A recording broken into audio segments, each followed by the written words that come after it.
Como a minha colega Marina Costa Lobo, que fará a intervenção de fundo com um belo PowerPoint e com alguns quadros, foi lá acima buscar o paper, aparentemente houve uma troca, e se calhar para não atrasar a sessão, eu abriria, até porque aquilo que tenho a dizer é relativamente menos com certeza do que a Marina Costa Lobo, e em segundo lugar porque o que eu também gostaria de dizer, tendo em vista que sejamos claros, isto é uma conferência académica, é uma conferência semi-académica, ou seja, a origem deste seminário foi um pouco pensar o consenso, mas com base no mote. Porquê é que nós estamos a pensar no consenso? Estamos a pensar no consenso porque o ministro, amigo e colega que estará aqui dentro de alguns minutos repetiu, como é sabido, na última conferência de imprensa e na primeira em que esteve, cerca de 12 vezes a palavra consenso.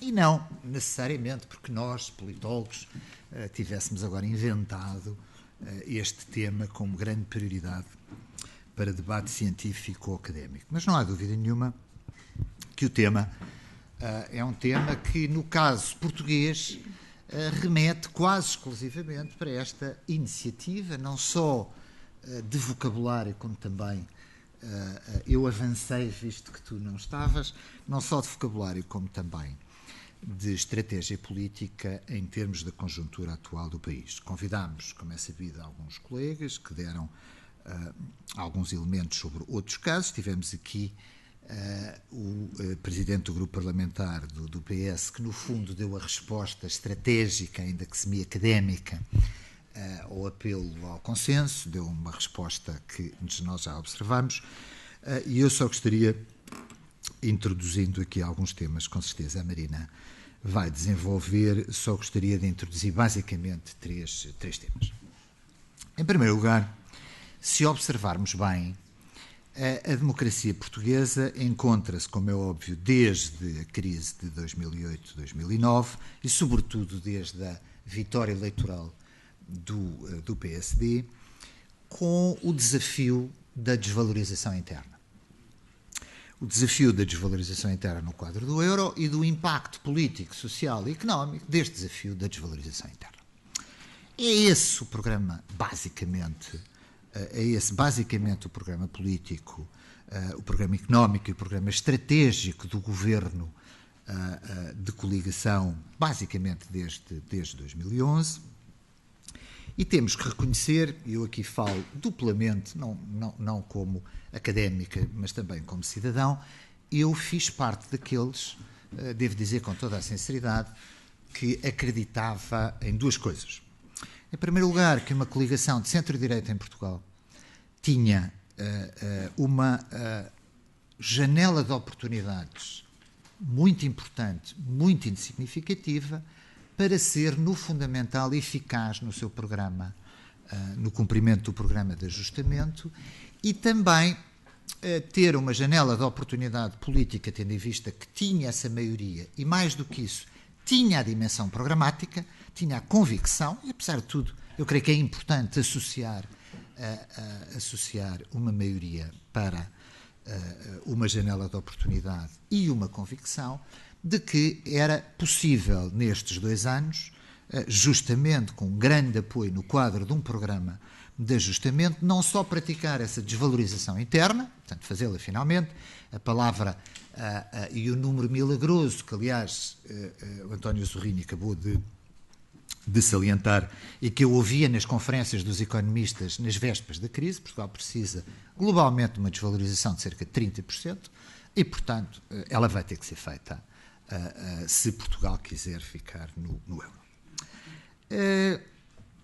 Não vale a pena estar agora a desenvolver o tema porque é que isso não aconteceu, quais foram os fatores que determinaram que uma bela parte do programa de ajustamento e do programa de governo, mas eu devo dizer que enquanto cidadão, às vezes, de vez em quando enquanto analista político, não é que enquanto politólogo trabalho diretamente sobre estes temas, eu me desiludi.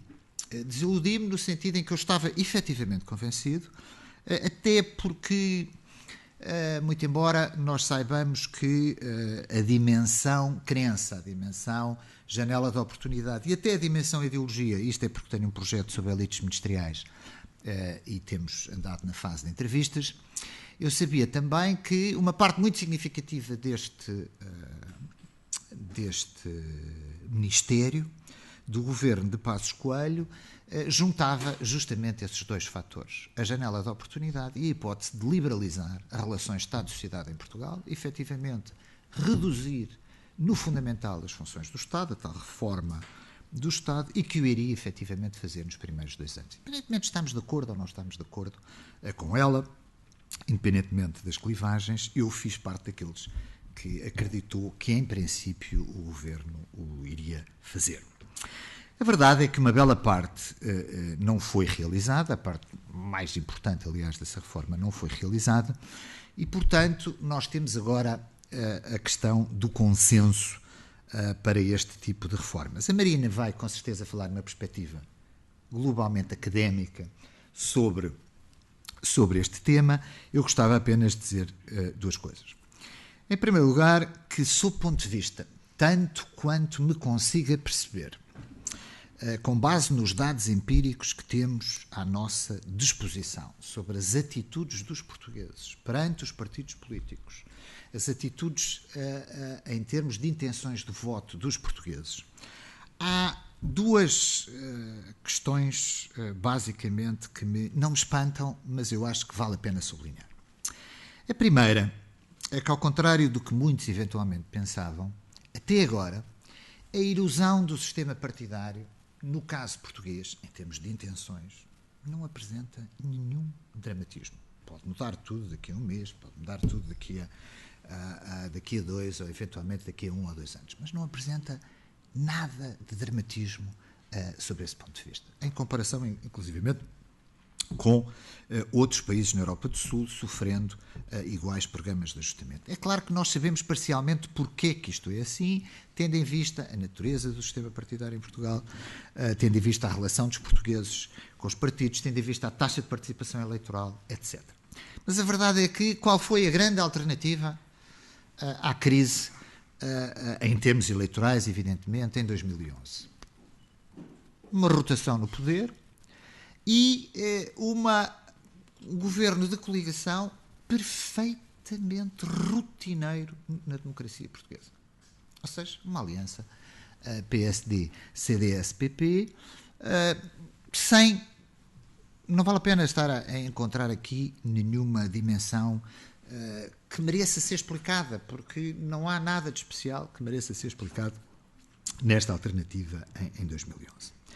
E quando nós observamos, aparentemente, aliás, o Pedro Magalhães, no seu blog, tem esta curva que vai avançando com base em quase todos os estudos de opinião que vão sendo produzidos. O que é que nós observamos? Observamos, evidentemente, uma grande erosão em termos de intenção de voto deste governo, mas nada de ultra dramático sob esse ponto de vista também, devo dizer. Em segundo lugar, como provavelmente com uma dimensão mais PowerPoint e mais esquema, sem dúvida nenhuma, uma subida, um alargamento dos partidos à esquerda, do PCP e do Bloco de Esquerda, e um Partido Socialista a recuperar. Ora bem, é neste contexto, e eu vou terminar muito rapidamente, é neste contexto que eu acho que vale a pena pensar em duas coisas. A primeira é, sem radicalização muito significativa da relação entre governo, troika, cena europeia, ou seja, um dramatismo de pré-falência, de grande dificuldade do programa de ajustamento, de grande chantagem, de pressão, eventualmente, de saída de Portugal do euro, enfim, sem essas coisas, deve o Partido Socialista responder positivamente, politicamente, ao apelo do consenso do atual governo. Evidentemente que há uma dimensão política que não me interessa nada, saber se o PS, por razões estratégicas, quer ou não quer fazê-lo, mas, sob o ponto de vista, e temos aqui, aliás, o autor justamente desse apelo ao consenso em Conselho de Ministros, que eu aproveito para cumprimentar, a questão é, sob o ponto de vista da qualidade da democracia, sob o ponto de vista dos eventuais fatores de crise e de erosão do sistema partidário em Portugal, deve ou não isto acontecer. Em princípio, eu diria que não. Ou seja, em princípio, eu diria que o Partido Socialista deve, nas dimensões inerentes à reforma do Estado, encontrar pactos com a atual coligação para, de facto, levar ao sucesso do programa de ajustamento, e neste caso até eu diria à saída do programa de ajustamento, deve-o eventualmente fazer, mas deve-o fazer eventualmente, e este é o ponto mais importante, encontrando e transformando-se e mobilizando politicamente uma alternativa ao atual governo. Ou seja, eu diria que, se isto fosse possível fazer, a estratégia do Partido Socialista devia ser fazê-lo clandestinamente e berrar o mais possível contra o atual governo. E para falar em termos políticos claros, é exatamente essa a estratégia que me parece a estratégia possível na atual conjuntura por parte do principal partido da oposição, neste caso o Partido Socialista. E em grande parte porque, por razões que a ciência política portuguesa pode passar toneladas de horas a discutir e 450 papers a realizar, porque, tanto quanto nos apercebemos, uma das características das atitudes dos portugueses perante os seus partidos políticos, das atitudes eleitorais dos portugueses, até agora, tem havido duas dimensões interessantes e importantes. Em primeiro lugar, os dois partidos de protesto à esquerda do espectro político têm ocupado no fundamental esse espaço de protesto e, por razões que não vale a pena agora estar a discutir muito, fatores de erosão significativos do sistema partidário que levem à emergência de partidos de tipo populista têm falhado no sentido que não tem existido. Não porque esse espaço político não exista, porque ele existe, nós sabemos perfeitamente que ele existe em termos de atitudes dos portugueses, mas porque essa ligação, como é sabido, entre novos empresários políticos, líderes disponíveis para o fazer e segmentos em conjuntura de crise que permitam a erupção na cena política portuguesa desses modelos de protesto, eventualmente mais populistas ou mais radicais ou mais antissistema, não interessa agora saber, na realidade não têm existido na cena política portuguesa. E, portanto, temos que reconhecer que o Partido Socialista se encontra na atual conjuntura numa posição extremamente difícil. Por um lado, ele tem, sem dúvida nenhuma, agora o apelo à consensualização e ao consenso por parte do atual governo, mas, por outro lado, o Partido Socialista tem e sempre teve em Portugal, independentemente do fator crise, como é sabido, no âmbito da clivagem esquerda e direita em Portugal, tal como ela no fundamental existe, um desafio político à sua esquerda que significa sistematicamente, a impossibilidade, e convém dizê-lo em termos políticos, porque em termos políticos todos sabemos que o Partido Socialista teve uma única maioria em quase 40 anos para o ano de democracia portuguesa, e, portanto, no Partido Socialista é sempre mais difícil a governabilidade, digamos, à esquerda, a estabilidade de governação à esquerda, e, portanto, o Partido Socialista tem o dilema de resposta no fundamental a certas dimensões do apelo ao consenso que são, obviamente, extremamente difíceis. Por isso, numa intervenção menos académica e mais de cidadania, eu diria a brincar de que, inegavelmente, Portugal, enquanto país cuja interpretação do interesse nacional é, como nós sabemos, diverso, quer dos partidos políticos, quer dos grupos de interesse, quer da cidadania, e não é o único, também como todos sabemos, muitas vezes a linguagem política reconverte-o muito a um único interesse nacional, coisa que, aliás, nunca existiu historicamente, do ponto de vista das ciências sociais, mas não interessa agora estarmos a discutir isso, nem do ponto de vista do próprio funcionamento de um sistema político democrático, mas a verdade é que eu diria que, sob esse ponto de vista, para certas dimensões da reforma do Estado, dimensões essas que, como eu disse inicialmente, eu sempre pensei que teriam sido feitas muito mais cedo e nestes primeiros 2 anos justamente de governação desta maioria, mas há que reconhecer que não foram feitos. O Partido Socialista, em minha opinião, deve, no fundamental, favorecer uma dinâmica de reforma significativa no sentido de resolver uma bela parte do sucesso do programa de ajustamento em Portugal, mas se o conseguisse fazer de uma forma clandestina, ao mesmo tempo que canalizava uma parte muito significativa desse protesto, em termos de governabilidade e de qualidade da democracia portuguesa, eu diria que essa deveria ser essa tal estratégia que eu reconheço difícil por parte do próprio Partido Socialista, sob pena, aí sim, eventualmente, de Portugal conhecer, muito embora também há que sublinhar que os portugueses, sob o ponto de vista de uma bela parte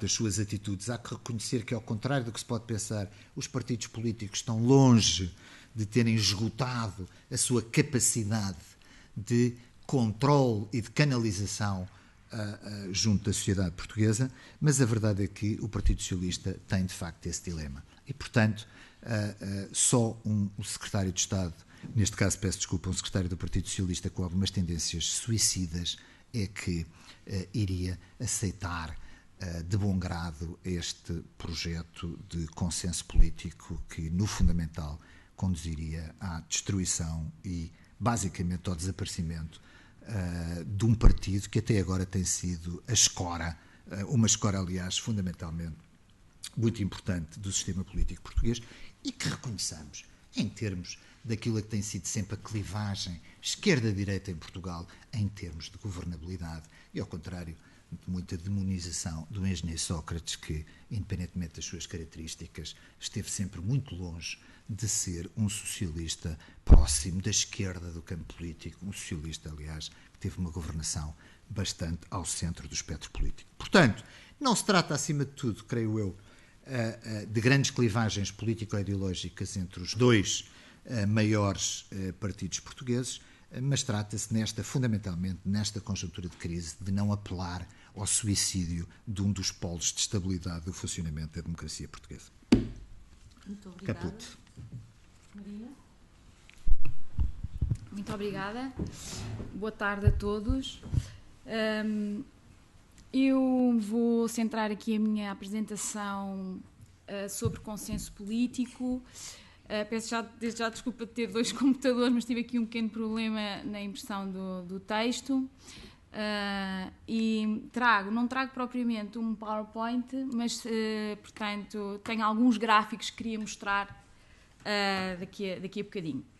Portanto, o que é que eu gostaria de fazer? Em primeiro lugar, de definir consenso político e consensos políticos, se quisermos chamar, e elencar alguns destes consensos políticos que eu penso que existem nas sociedades e nos sistemas políticos europeus, uns mais explícitos e outros mais implícitos, porque penso que neste momento em Portugal, se lermos qualquer jornal, parece que existe uma enorme divergência política, mas na verdade há consensos explícitos e implícitos. E, de seguida, apresentar alguns indicadores sobre o estado de alguns destes consensos políticos que existem neste momento em Portugal e que estão em franca deterioração e que eu acho que devem ser um sinal de alerta para os partidos políticos em Portugal. E esses pontos eu gostaria de os fazer para colocar então esta recente polarização política em Portugal, em contexto. O termo consenso origina do latim, do verbo consentio, que para nós é simples de identificar, simplesmente estar de acordo.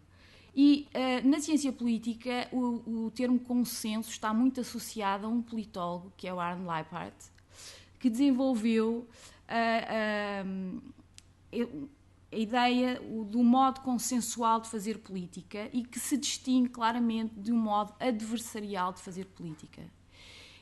Este modo adversarial de fazer política está muito associado ao modelo anglo-saxónico da democracia e foi durante muito tempo tido como a norma do que é ser uma democracia. A democracia é pautada por oposição, por posições muito divergentes. E o Alan Leipart foi interessante porque ele veio pela primeira vez dizer: eu sou de uma democracia, e no caso ele é holandês, sou de uma democracia onde não há uma contenda adversarial, não há propriamente adversarialidade na política, há consenso entre elites. E porquê? Antes de dizer porquê, deixem-me só dizerem como é que se caracteriza estes dois tipos de democracia. Portanto, nas democracias adversariais existem normalmente apenas dois partidos que alternam entre si no poder com maiorias absolutas monopartidárias.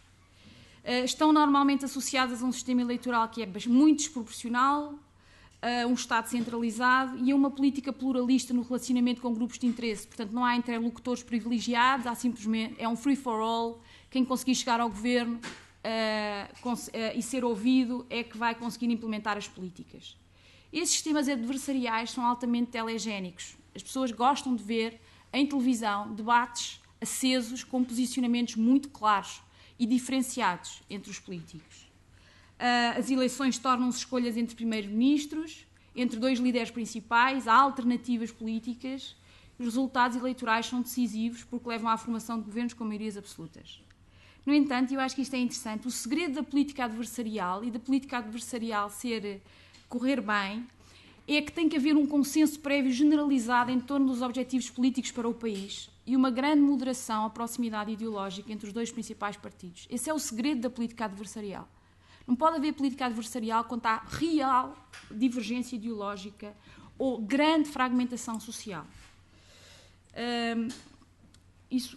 Porque isso levaria a uma polarização crescente da política e a uma fragmentação última do Estado.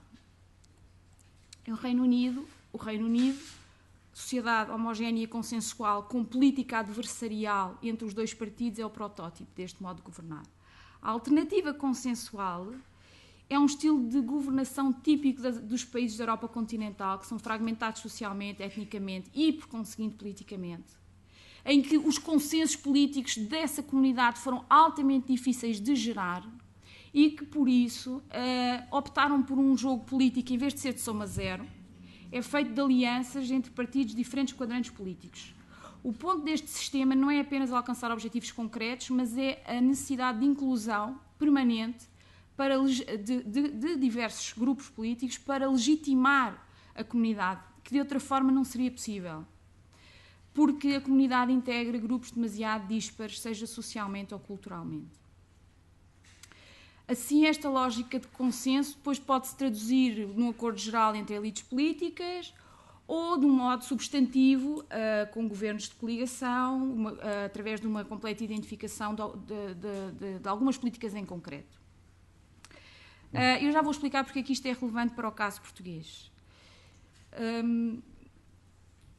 Penso que poderá ser interessante para pensarmos o caso português. Depois, esta questão do modelo adversarial e do modelo consensual também tem uma postura completamente diferente na relação com os grupos relevantes da sociedade civil. Como eu já disse atrás, o modelo adversarial é pluralista, o modelo consensual assume formas neocorporativistas de Estado que nos são relativamente familiares, que são levadas muito a sério, com interlocutores que são do campo do trabalho e das associações, com quem se desenvolvem as políticas. Qual é a diferença aqui entre a polarização, a fragmentação e o consenso? O consenso que tem que acontecer em sociedades divididas e onde existem problemas muito sérios. São as elites políticas que fazem as pontes de que se falou há pouco, para obter um compromisso que seja inclusivo e legitimador. Por trás destes modelos de governação existem, obviamente, consensos ideológicos que podem ir desde o acordo em relação à natureza do regime, em relação à composição da comunidade política, até ao conjunto de políticas que têm que ser consideradas aceitáveis para serem implementadas. E eu queria falar agora, muito rapidamente, de alguns consensos importantes que penso são pedras basilares do consenso político europeu do pós-guerra, e são apenas três, muito rapidamente. Em primeiro lugar, a democracia como sendo the only game in town, que é uma história que se desenvolve a partir de 1989 e que nos anos 90 se tornou absolutamente regra, portanto, uma regra de ouro, não é? A democracia, a terceira vaga da democratização começou em Portugal e expandiu-se e consolidou-se e, portanto, esse é tido como um consenso político básico. O segundo consenso político sobre o qual as nossas democracias se construíram é de que a União Europeia é um sistema de governação em que os Estados-nação se podem consolidar também do ponto de vista democrático e do ponto de vista das políticas públicas.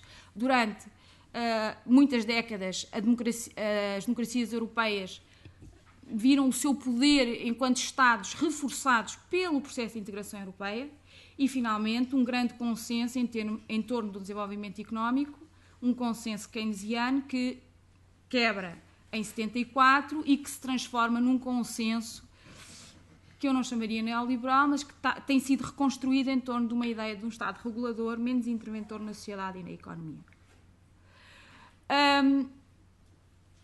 Antes de falar sobre o modelo de governação, eu queria falar um bocadinho sobre como é que estamos de modelos de consenso, para vos apresentar então os dados, os tais consensos ideológicos que existem e que estão subjacentes à maneira como se faz política em Portugal hoje. Eu tenho aqui alguns dados. Portanto, o primeiro é sobre a questão do Democracy is the Only Game in Town. Estes dados são retirados de um projeto do ICS, que é o Barómetro da Qualidade da Democracia, e, como vocês poderão ver, a última década não foi só uma década perdida em termos económicos, também foi uma década perdida em termos políticos. Nós temos aqui um quadro negro da evolução, da satisfação com o funcionamento da democracia em Portugal.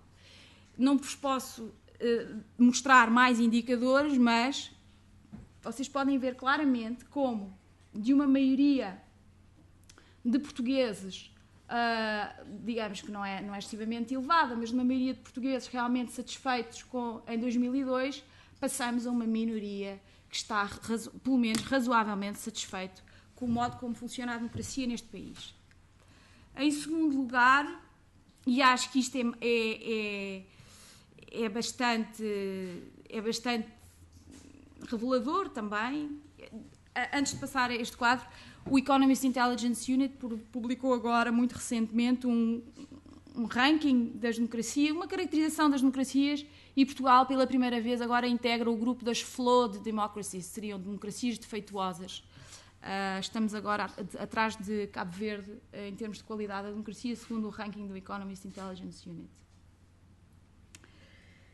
Passando à questão do apoio à Europa. Este é o segundo grande consenso que está subjacente ao nosso regime político e eu faço parte do grupo de pessoas que analisam os eurobarómetros regularmente. Fui ao último eurobarómetro, que é o Eurobarómetro de 2012, recolher alguns dados, vamos então observar. Isto é um quadro que apresenta a forma como os cidadãos europeus se sentem sobre a forma como a democracia funciona na União Europeia. E vemos que Portugal, juntamente com a Grécia e o Reino Unido, Espanha e Itália, são os países intervencionados. Portanto, temos aqui 77% de cidadãos não satisfeitos em Portugal com a forma como a União Europeia funciona. Isto é significativo? Penso que sim, na medida em que nós sabemos, e temos muitos estudos que mostram como isto é uma inversão muito, muito substancial da forma como se percepcionava a União Europeia em Portugal. Portanto, é normal que o Reino Unido se encontre aqui, não é normal que estes países da Europa do Sul tenham estes sentimentos em relação à União Europeia, e se nós colocássemos isto num contexto mais alargado de indicadores, essa é a tendência geral. Trouxe aqui outro que achei extraordinário também. Por favor, diga-me até que ponto é que concorda ou discorda com esta frase: Portugal estaria melhor fora da União Europeia. Aqui temos o Portugal, 36% estão de acordo. Não é muito elevado, mas é dos mais elevados dentro da União Europeia, não é maioritário, mas contrasta, mais uma vez, eu faço parte da equipa que analisa os eurobarómetros há mais de 10 anos, e, de facto, contrasta muito substancialmente e é extremamente importante para compreender a forma como os portugueses olham para a democracia em Portugal hoje, com enorme insatisfação e com indicadores preocupantes em termos de confiança nas instituições e isso são dois tipos de consensos que estão, de facto, deteriorados, para não usar uma palavra mais forte. Vamos então aqui falar do terceiro consenso, que é o último consenso, que é um consenso de regime também, e que eu acho que é importante, que é o tal consenso do Bloco Central. Este é um quadro que eu fiz, acho que pela primeira vez em 91 ou 95, tenho vindo sempre a adicionar colunas, que resume o estado do apoio aos partidos PS e PSD entre 76 e 2011. Este quadro tem que ser um bocadinho explicado, porque o grande apoio que houve em 79 e 80 reúne os votos do CDS, porque inclui a AD e a AD, portanto, não é apenas PS e PSD, mas o que nós vemos é uma erosão do apoio aos dois grandes partidos, que começa a partir de 99. E que acelera na última década. Isto é mais importante de ter em consideração, se vocês possam dizer, isto não é uma quebra tão significativa. Faltam aqui os dados da abstenção, porque estas percentagens são representativas de cada vez menor número, em termos absolutos, de número de votos. Portanto, a representatividade destes dois partidos tem que ser vista não apenas do ponto de vista da Assembleia da República, mas também do ponto de vista da participação eleitoral. E, portanto, há aqui uma deterioração neste consenso político que foi absolutamente, que é um dos eixos centrais da nossa democracia. Voltando então à questão de se à primeira forma de descrever consenso e adversarialidade naquele modelo do Leipart, como é que Portugal se situa? Eu acho que aí Portugal é um caso mesmo interessante desse ponto de vista, porque Portugal sofreu mudanças. Começou por ser um sistema político consensual, caracterizado por governos de coligação, por parlamento bastante fragmentado, e depois evoluiu, a partir dos anos 80, como toda a gente sabe, evoluiu no sentido da bipartidarização, e estes dois partidos adquiriram hábitos de partidos maioritários.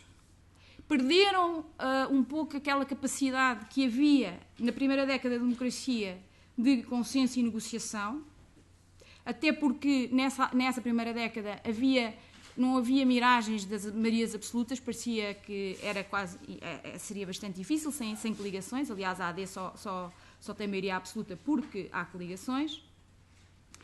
E este período de vertigem maioritária converteu os partidos, moderou-os, aproximou-os e tornou-os muito mais adversariais, pelo menos do ponto de vista mediático, mas não do ponto de vista das políticas. Portanto, nós entramos nesse segundo ciclo e agora estamos em erosão, como os partidos estão em erosão em termos de votos, têm que se readaptar a um modelo que seja mais consensual, mas parece-me que não estão a conseguir e de facto não é fácil.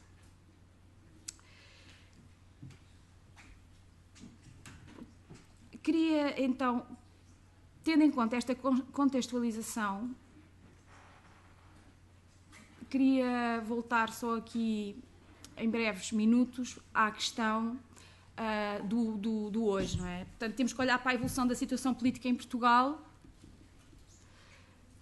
à luz deste quadro, e parece-me que, tendo havido acordo, e isso foi referido, quer dizer, quando eu tentei organizar esta conferência, parecia que havia uma janela de oportunidade para haver alguma consensualização sobre os objetivos a médio prazo entre alguns partidos, mas o caminho neste momento está bastante dificultado, porque houve desenvolvimentos. Parece-me que nesta situação, e eu já escrevi isto anteriormente, cabe ao Governo tomar a iniciativa. Não é credível uma mudança de postura mantendo no Governo o principal autor da desvinculação anterior em relação ao PS, que é Vítor Gaspar. Sobretudo quando o Governo anuncia estes cortes sem haver uma real coordenação prévia com o PS. Aquilo que se ensaiou por isso parece-me um caso de too little, too late.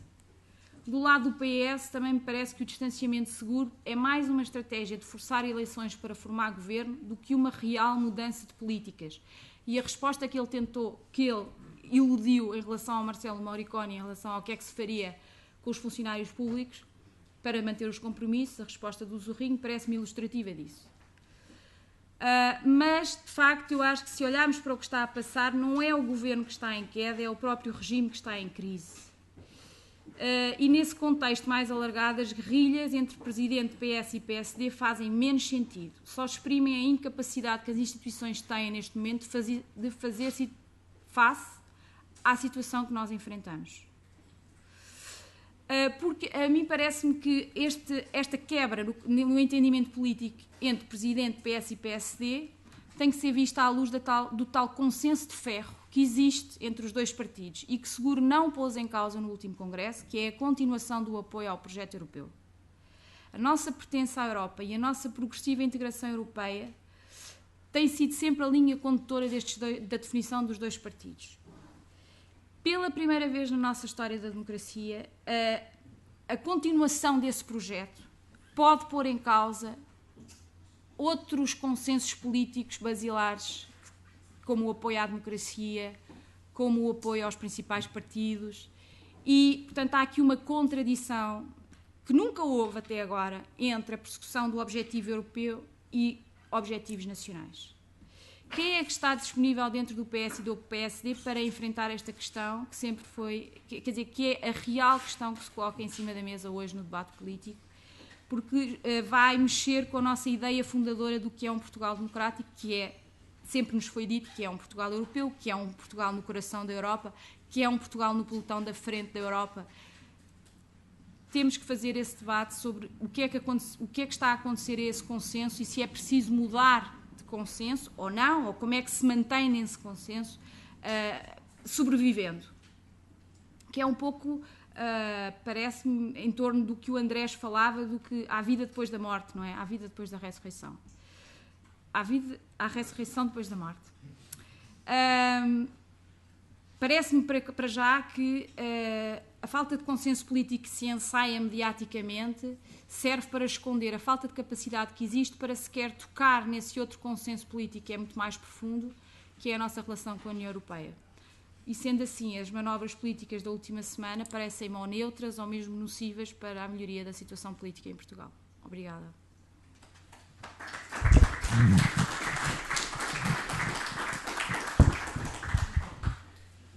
Muito obrigada, Marina.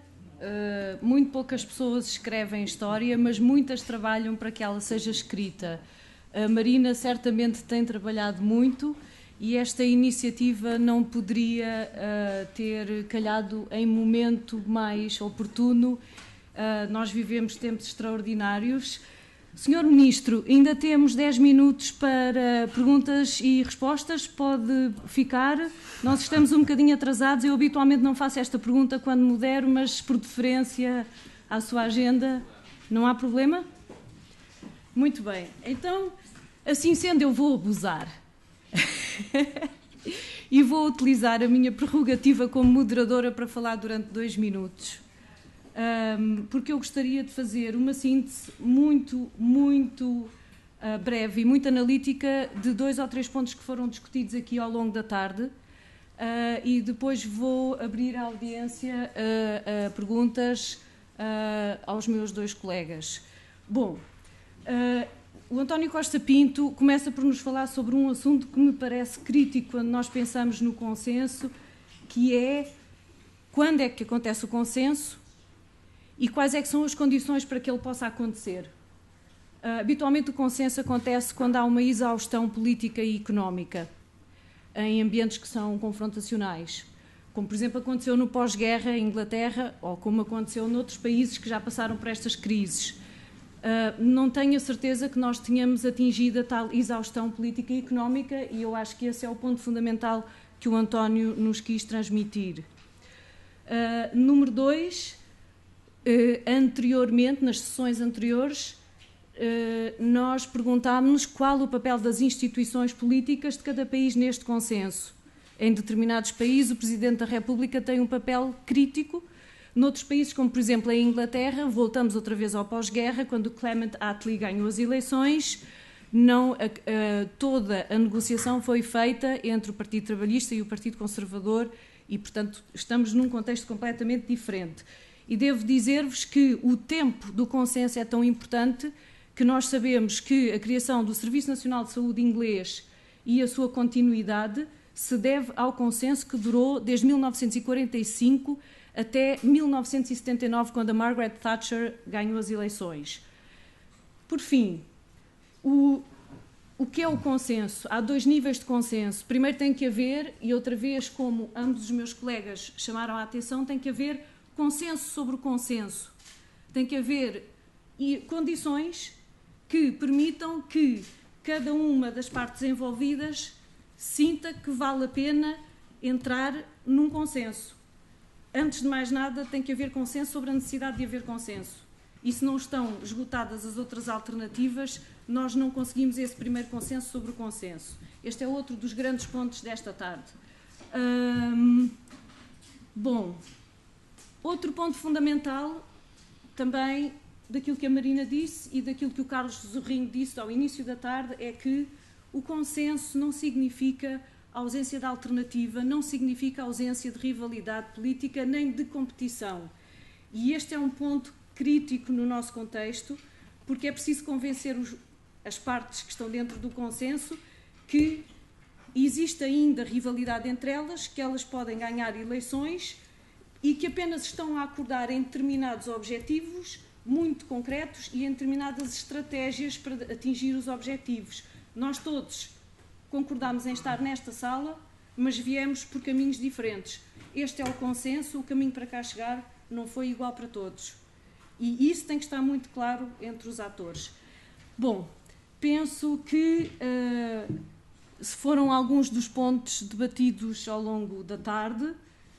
Mais uma vez agradeço, e é uma honra estar aqui, Marina, muito obrigada. Agradeço pelo trabalho todo que tiveste a organizar isto. E, por favor, avancem com questões. Goffredo e depois Ricardo. Sim, vou ser breve porque não há tempo. A primeira consideração é consenso, mas como não Portugal, a Itália e outros países não têm a possibilidade de discutir sobre a política monetária, no fundo, o consenso é sempre a possibilidade de um dissenso, ou seja, a possibilidade de desvalorizar a moeda que poderia criar um consenso, ou seja, aumento do salário de 20%, depois inflaciona a moeda de 30%, todos estão contentes porque a inflação é uma mão invisível e ninguém repara.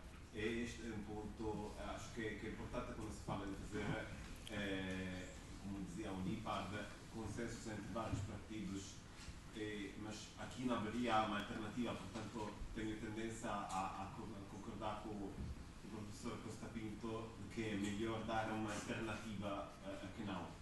E o segundo ponto é a teoria das transições, como dizia um paper muito interessante do Andrés Malamud, a segunda vez, não é modelizada. Nós sabemos, num período de juntura crítica dentro da qual a Europa está a viver, a minha opinião, hoje em dia não sabemos qual é o impacto. Não? Em janeiro de 92, tudo parecia estável na Itália, mas a partir de fevereiro tudo caiu repentinamente, ou como aconteceu na União Soviética, no outro sentido. A decisão dos atores é bastante importante neste sentido. Portanto, esta abstenção que está a aumentar com os partidos que estão estáveis, eu penso que pode vir a surgir nos próximos 2 ou 3 anos, se a crise se mantiver, outsider que desafiam o sistema político de uma forma que poderia não ser previsível nos cenários. Ok. Ricardo?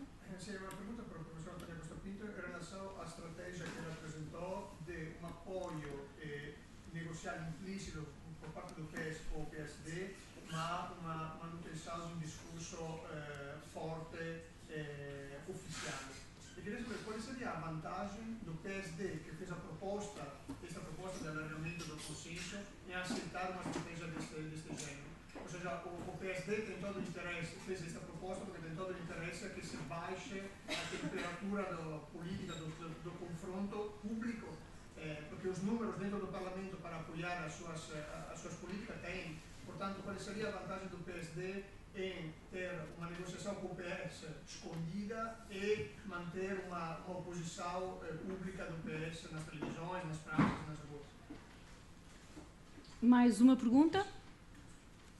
Professor Girão? Eu gostava de começar por dizer que acho extremamente interessante os contributos aqui dados esta tarde, e em particular esta sessão, embora os dois contributos que nela houve. No entanto, tenho um problema, que é o facto de eu não ser nem politólogo, nem cientista político, etc. Portanto, há assim uns problemas que me surgem, que são eventualmente bastante diferentes. Neste caso, pode resumir assim. Fala-se aqui de consenso, eu penso que há pelo menos alguns consensos, independente daqueles que já foram referidos. Eu acho que neste momento há o consenso de que Portugal vive uma crise de uma dimensão absolutamente esmagadora. Segundo aspecto do consenso, eu penso que se concorda de que a situação que nós vivemos é uma situação que não tem só uma dimensão interna, tem também uma dimensão externa, mas o facto de se reconhecer que é interna significa que, portanto, há uma componente pela qual nós teremos que, digamos, lutar e nos empenhar, independentemente da outra, que não pode de qualquer maneira ser esquecida. Acho que são duas distintas. Um outro aspecto do consenso, eu penso que começa a ser consensual que isto não é a saída desta crise, não é algo que se possa resolver em meia dúzia de anos, digamos assim. A gente pensa que isto vai durar mais do que uma legislatura, ou seja, mais de 4 anos, e eventualmente para simplificar, ponhamos 8. O que significa também que, portanto, ela não vai ser resolvida no âmbito do atual governo, obviamente, e não haverá um outro governo, pelo menos, que terá que lidar com ela. O que significa que, penso que depois também é consensual, que estas coisas não devem ser, porque já se reconheceu esse ano no passado, porque, e já hoje até Salvador foi aqui dito, que normalmente a política em Portugal muda quando muda o ministro. Normalmente nem precisa mudar o governo, basta mudar o ministro. Bem, e, portanto, assim parece que nós chegamos mesmo ao fim do túnel, como se costuma dizer. Portanto, eu penso que há várias razões pelas quais nos devemos empenhar no consenso, independentemente dos contributos fundamentais que eu, aliás, aprendi imenso, achei imenso e extremamente interessantes sobre os diferentes tempos de democracia, etc. Mas, portanto, resumindo, continua a justificar-se um consenso. Agora, a minha dificuldade onde é que está? Como não sou cientista político e também não sou político, não é politólogo, é político, há uma questão logo que me surge, é que mesmo, e sobretudo, então, num contexto, digamos, académico, como aquele em que nós agora estamos, há uma coisa que me faz imensa confusão e que não vejo normalmente referida por ninguém, nem pelos comentaristas, que é o seguinte: dá-me a ideia que se pretende um consenso, a primeira coisa que tem que ver, normalmente, é uma agenda, é, portanto, um outline do que é que seja e do que é que se pretende com isso. E eu penso que, evidentemente, isso tem que começar, qualquer coisa tem que ser um desígnio nacional, chamemos assim, ou seja, os tais elementos base do consenso, independentemente de saber se há consenso ou não, em que medida, mas que há determinados pontos sobre os quais nós nos pomos de acordo que seria útil ter um consenso. Primeiro ponto.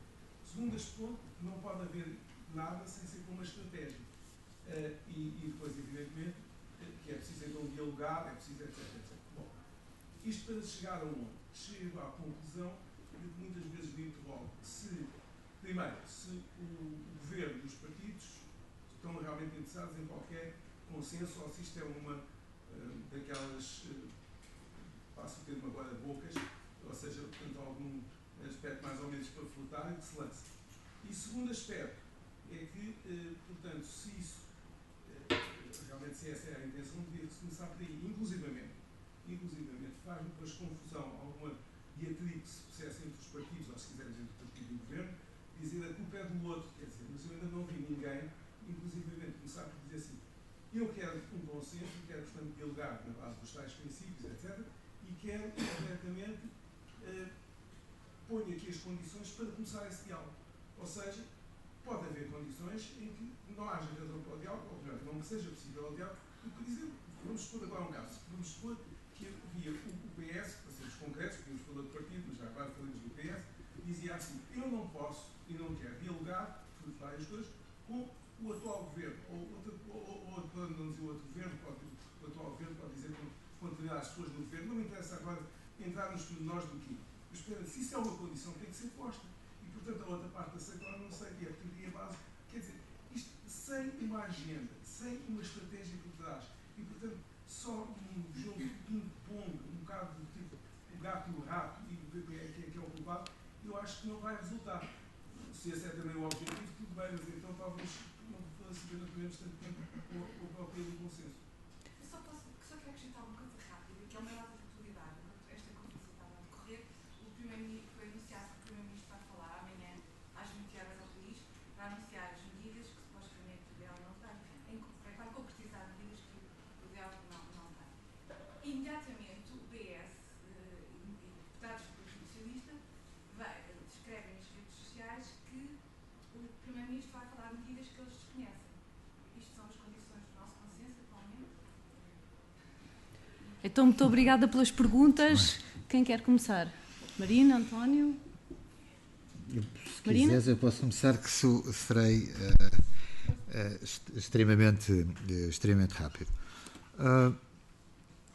Se nós olharmos, vamos ver, todos sabemos, não vale a pena estar a iludir, de que a grande dificuldade política deste programa de ajustamento é, inegavelmente, o fazê-lo no quadro do euro. Todos os economistas dirão, não tanto em termos estritamente económicos, mas em termos da gestão política desse processo de desvalorização.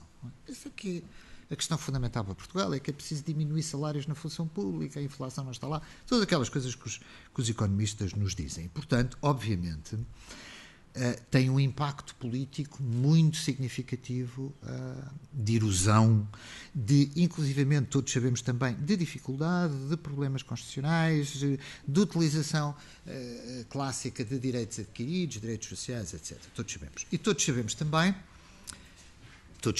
enfim, os estudiosos sabem perfeitamente que dentro do quadro do euro as alternativas são escassas e, portanto, este processo vai continuar a ser feito, não é? E que as alternativas, reconheçamos, do governo não são grandes. Portanto, nós temos um bolo, a margem de discussão é, obviamente, e isso sim é uma margem possível, era, de facto, uma janela de oportunidade importante, por exemplo, consensualizar uma parte da reforma da administração pública, para dar apenas um exemplo, onde existe um bolo, não é? Porque eu tanto posso cortar aos ricos, como, por exemplo, posso decidir despedir os pobres. Há margem de opção governamental, não é? Todos nós sabemos que, em termos políticos, para chegar ao mesmo fim, eu posso chegar à conclusão que, estrategicamente, me parece ser de diminuir a administração pública, por exemplo, em vez de, agora até parece que estou a falar em causa própria, em vez de cortar o salário aos professores universitários e aos juízes e aos generais, limpar o pessoal menor. Não interessa agora, eu sei que isto é um bocadinho, mas estas opções são opções políticas que os partidos, que um governo, etc., dentro de um programa geral, neste caso, deve e não deve fazer. Sob esse ponto de vista, era isso que eu queria salientar, sob esse ponto de vista, parece-me que não havia por parte deste governo uma grande necessidade de encontrar pontos com os principais partidos da oposição. Por duas razões, aliás, relativamente simples. Em primeiro lugar, durante os primeiros 2 anos, teve a neutralidade do Partido Socialista, que assinou este programa de ajustamento, e, portanto, isso era absolutamente inegável, não contava com uma grande diferença. Em segundo lugar, porque, excetuando dimensões, eventualmente, de reforma constitucional que tivessem facilitado algumas destas dimensões, o Governo tem, e tinha, mas tem a maioria formal estável para o fazer, e também temos que ser claros, sem andarmos aqui com grandes quadros. Vamos ver, nos primeiros 2 anos do programa de ajustamento, nós não poderemos dizer, será muito difícil dizer, que houve elementos que falharam por causa da gestão política do consenso, por causa de uma radicalidade brutal dos movimentos sociais, por causa de choques significativos que o bloquearam. Não é verdade. Quer dizer, sob o ponto de vista estritamente empírico, nós chegámos aqui 2 anos depois, em condições difíceis, como é óbvio, mas não foi o caráter eventualmente adversarial do principal partido da oposição, não foi a ausência de maioria parlamentar para aplicar uma bela parte do programa de austeridade.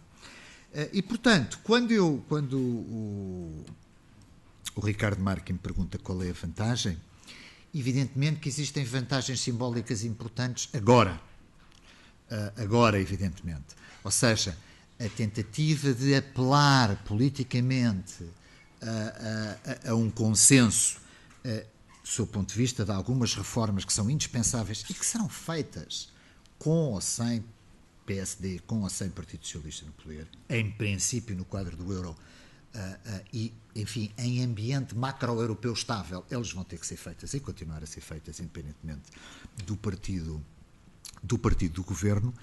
Mas o meu problema fundamental, o meu problema em termos analíticos, em termos de a gestão política deste programa de ajustamento extremamente duro, todos nós sabemos em termos da sociedade portuguesa e das atitudes dos portugueses, é se no fundo, e a resposta é extremamente simples, é se no fundo não ficaremos melhor se existir exatamente em 2015, em situação idílica, o mesmo que aconteceu em 2011.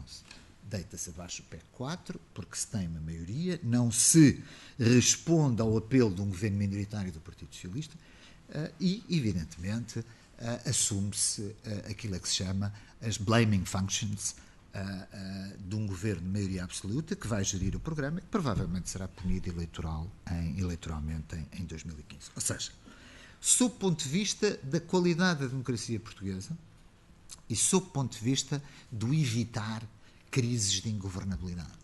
E, portanto, o meu problema fundamental, a minha dúvida, não há um grande problema, a minha dúvida fundamental é se, caso se optasse por modelos politicamente no espaço público bem mais consensuais, sem uma dramática conjuntura de radicalização da cena política interna, por razões que não vêm agora ao caso acontecer, se isso não poderia introduzir dimensões complexas do funcionamento da nossa democracia, deixando uma parte da cidadania sem opções de protesto naturais, independentemente de eu estar de acordo, isso não tem interesse nenhum se eu estou de acordo com esse projeto, com esse protesto ou não, no funcionamento da democracia portuguesa. Ou seja, se no fundo nós não temos aqui uma oportunidade de ir gerindo de uma forma extremamente difícil um programa de ajustamento, agora não pode ser que estão aqui muitos jornalistas, mas se fosse em termos académicos utilizavam-se palavras mais duras, mas no fundamental convencendo os portugueses a votar agora aqui no protesto e depois levam do mesmo,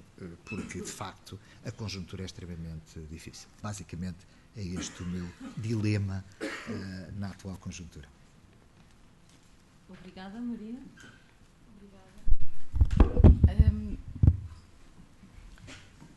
Queria pegar então aqui em algumas questões que foram colocadas. Eu acho que, em relação ao que o professor Girão estava a dizer, em relação ao desígnio nacional, eu acho que esse desígnio nacional existe. O nosso desígnio nacional, que é um desígnio consensualizado por PS e PSD, é o da europeização.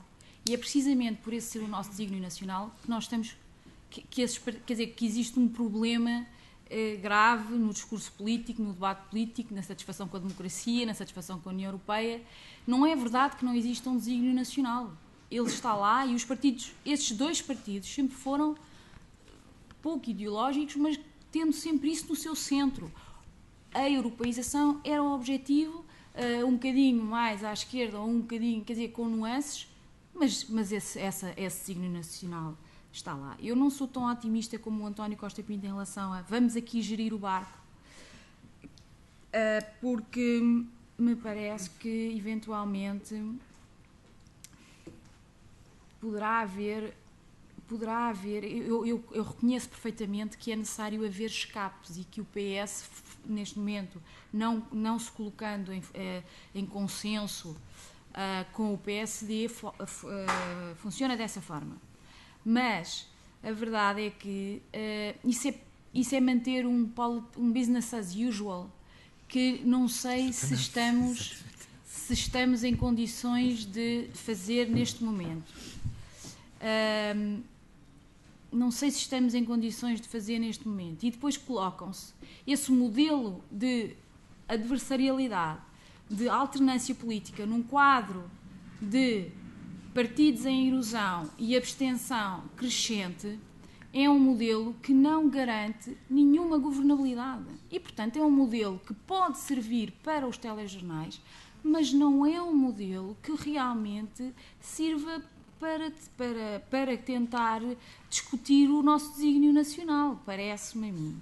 Nesse sentido, eu sei que existe aqui um problema político grave de gestão, tanto do PSD como do PS, e, no meu entender, foi o PSD que desperdiçou, em larga medida, mais uma vez, porque não compreendeu que ter um governo maioritário em 2011 não significava conseguir implementar as políticas. O PSD não percebeu, e eu, de certa forma, eu concordo com o que o António disse, no sentido em que, de facto, o PSD teve consenso para implementar políticas até ao momento da TSU. O momento da TSU é um momento de viragem. A TSU e o veto do Tribunal Constitucional mostram ao Governo os limites de uma maioria absoluta num momento de crise. O Governo apercebeu-se então que não consegue implementar, que não basta ter um memorando da Troika e o Vítor Gaspar anunciar medidas, porque não se consegue efetivar essas políticas. E parece-me que isso é a realidade em que estamos, do ponto de vista político, caminhando a passos largos para um segundo resgate, eventualmente, ou, não sei. Portanto, se olharmos para isso desta perspectiva, que embora eu compreenda que seria interessante manter aqui as alternativas, também há, eventualmente, quer dizer, o jogo pode ser pode ser um jogo demasiado arriscado, ou pelo menos tenhamos consciência que é um jogo arriscado, este de continuar a disputa política adversarial num tempo tão difícil. Obrigada. Muito bem, esta sessão está encerrada.